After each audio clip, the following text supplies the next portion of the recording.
a daring robbery took place at the office of a major company. Detective Bobby Black, who arrived at the scene, found an open safe with a large sum of money missing.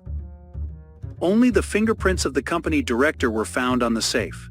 3 people came under suspicion: the deputy director, the secretary, and the cleaning lady.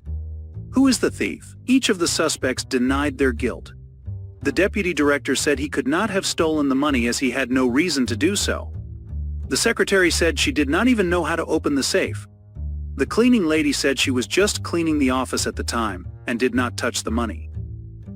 Bobby Black, after carefully examining the scene of the crime, managed to identify the perpetrator. Who was it?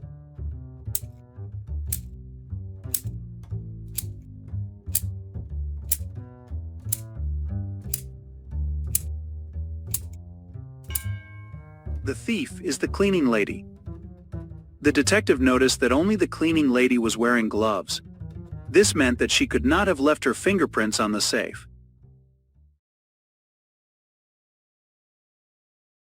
A renowned zoologist was found dead in his office. Detective Bobby Black arrived at the scene and quickly identified the murderer after examining the crime scene and interviewing the deceased's nephew.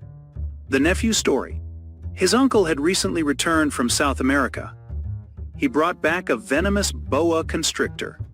The snake bit his uncle, causing his death. After listening to the young man's account, Detective Black arrested him. How did he determine that the nephew was lying and was the killer?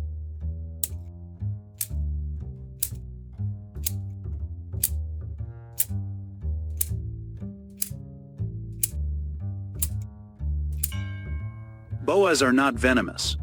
They do not bite their prey, but rather constrict it by coiling their bodies around it.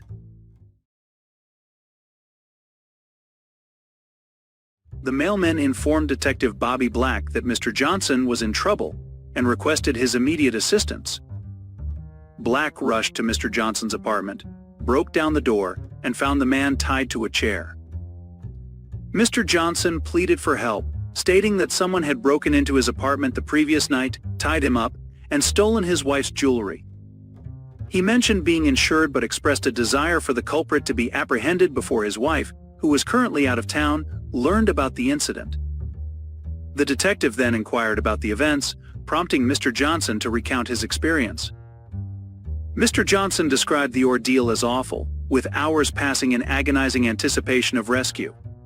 He stated that he heard the mailman slip the newspaper through the mail slot early that morning and started yelling, appealing to him to call the police. According to Mr. Johnson, this was how the detective came to be present. The detective pondered the story and then informed Mr. Johnson of the legal repercussions of attempting to defraud an insurance company. He warned that both Mr. Johnson and his wife would face punishment, as it was clear she was the one who had tied him to the chair. How did Bobby Black figure it out?